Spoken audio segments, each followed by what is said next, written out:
投资4万亿让藏水入江，规模相当于8个南水北调，我国红旗河工程到底能不能实现？相信很多人并不知道，我国竟然是世界上最缺水的13个国家之一。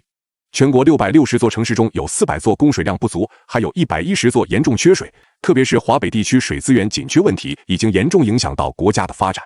于是就有了令世人惊叹的南水北调工程，将南方流域丰盈的水资源抽调一些送往北方，这才缓解了我国华北地区的用水问题。但真正缺水的其实并不是华北，而是西北。西北干旱区面积辽阔，占全国陆地的 30%， 包含了新疆、甘肃、宁夏、内蒙古4个地区。这里的年降水量还不到400毫米，连最基本的农业都无法得到保障。倘若能解决西北干旱问题，便能造就20万平方公里的绿洲，多出数亿亩可用于耕种的良田。那么，我国水资源最丰富的地区是哪里呢？其实，我国大部分河流的发源地都在西藏，准确来说是被称为亚洲水塔的青藏高原。青藏高原的水资源占到我国 60% 以上，长江、黄河的源头均来自这里，但由于受地形的影响，大部分水资源无法被充分利用。于是很多人就想，如果能够将西藏的水资源送往西北，既能让西藏的水资源得以利用，又能解决西北的干旱问题，可以说是一举两得的事情。为了实现这个设想，我国数十位水利院士及相关领域的专家共同研究，最终确定了一个可行的方案，那就是红旗河工程。红旗河工程简单来说，就是修一条长达6188公里的超级河道。从西藏的雅鲁藏布江开始，按照伊贡藏布和帕隆藏布的河道自流汇入怒江，再通过隧洞并入澜沧江，穿过43公里河道的澜沧江汇入金沙江，再经过金沙江973公里河道后，借助隧洞、水库等相结合的水利工程，将水引入大渡河以及雅龙江等河流，再绕过乌鞘岭流入河西走廊，最终流经沙漠边缘地带到达新疆地区。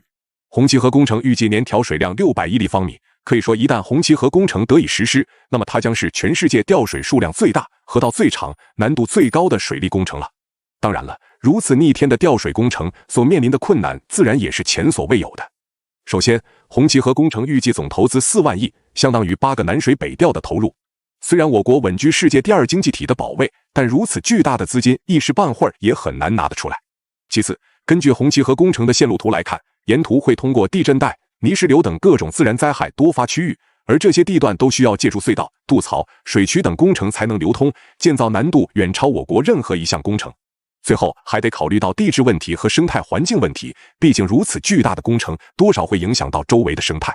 如果没有一个科学且合理的应对方案，红旗河工程将很难实施。除此之外，在红旗河工程方案公布之初，就遭到了一些周边国家的反对，其中印度的反应最为强烈，一会儿说我国的水利工程会掐断青藏高原流入印度的水源，一会儿又说我国真正的目的是为了遏制印度的发展。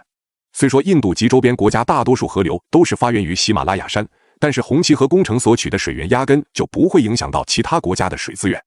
作为领先全球的基建大国，我国近些年在基础建设方面创造了一个又一个的世界奇迹。或许目前红旗河工程还存在着诸多不确定性的因素，但可以肯定的是，未来西北的用水问题一定会得到解决，而沙漠变绿洲的愿景也迟早会成为现实。